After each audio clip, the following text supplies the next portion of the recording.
I'm the Chief of Police, and I am the Chief Executive Officer for the Police Department. I am responsible for hiring, firing. I write grants, I write policies, I write procedures.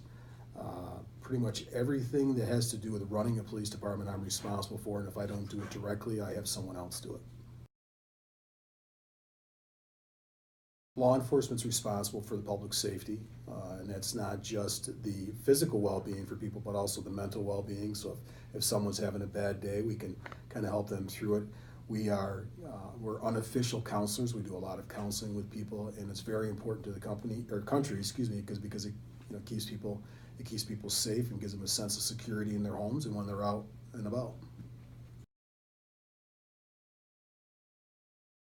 It would be important for our officers to know that people do support them and understand that they do have a hard job, and that we're human and we make mistakes too, and that it'd be important for my folks to know that people out in the community understand that and appreciate the job that they're doing.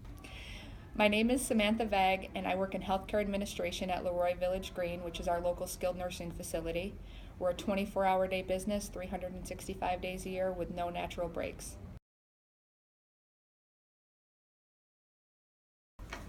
We care for the elderly residents and disabled citizens of this community, and we also provide support to the families of those citizens when they need it.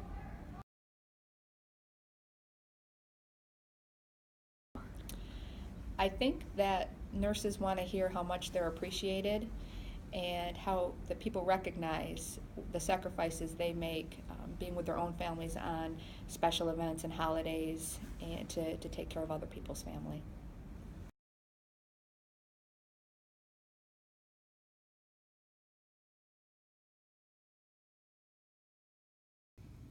So my experience in the hospital was we got to know a lot of the families when we had to go down to get some coffee from the place, they all watched and they all went with us. So it felt like they were a part of the family.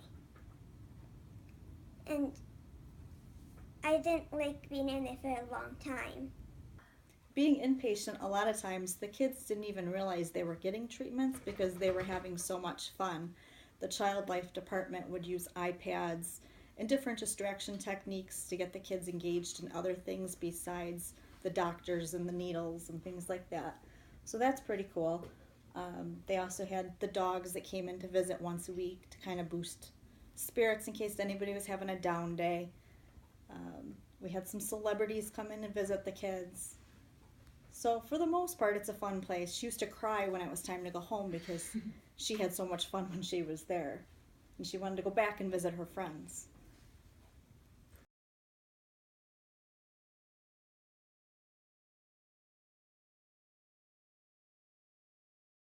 Sometimes on the oncology floor, they ask that any kind of cards and stuff that go in have positive messages, but not always something about going home soon, because a lot of times those kids are either there long term or until the end of their treatment. What they really want the kids is just to have a good day.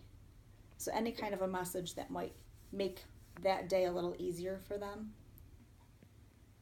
Anything else you can think of that you'd want on a message? Have a Merry Christmas. My name is Tom Wood. I am the First Assistant Chief of the Levi Fire Department. My job description for this is that I basically run scenes, make financial decisions for the department, and run fire calls.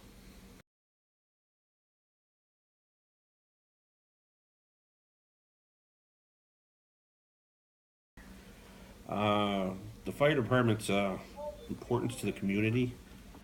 If we didn't have this fire department, we'd have a mutual aid companies would be 10, 5, 8, and 10 miles away. So the response time would be horrible. So just having a local department alone for time response is the best thing. And just having fire trucks in the area is good to always see a fire truck. Kids always like fire trucks.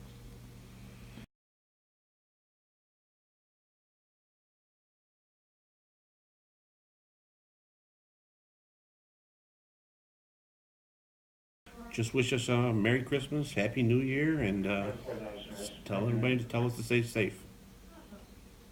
This is Master Sergeant Neil Hertzler, and I'm a religious affairs specialist. And so what we do is take care of ethics, world religions, family life issues, counseling, and the biggest thing is we take care of the hearts and the minds of soldiers. So we keep them motivated, positive, and looking forward to accomplishing the mission.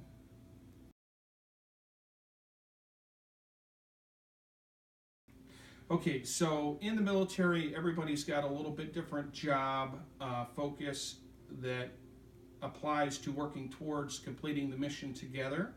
And I guess how my job is special is we take care of the motivation and the heart issues. So, you know, we help people deal with bad news when they get out overseas, and also any changes within the family. So we're there to keep the spirits up, to keep them positive, to deal with the rough parts. And I think how that contributes to the country and the community is we're over there keeping everyone back here safe, but we miss them, and our heart is with them, and that's the biggest thing. It's just a separation that we've got to deal with.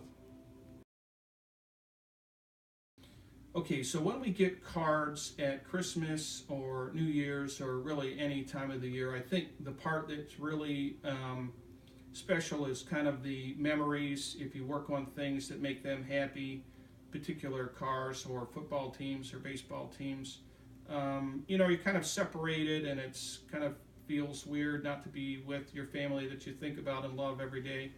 And so just those memories of encouragement, of, you know, missing you during this, thinking about you, I think those are the things that make it feel special when we get a note or a package or something. So when I think about what it's like when you have a loved one that's deployed during the holidays, I think the hardest part is just knowing that your loved one is in a very difficult situation, and they're facing a lot of different obstacles themselves, and that you're really worried about them. So I feel like the best thing for that would be for someone to just tell you, you know, we know how you're feeling and we're sorry about that, and that they're concerned about your loved one and how your family's doing. I think that would be something that I would really have help with when my loved one's deployed.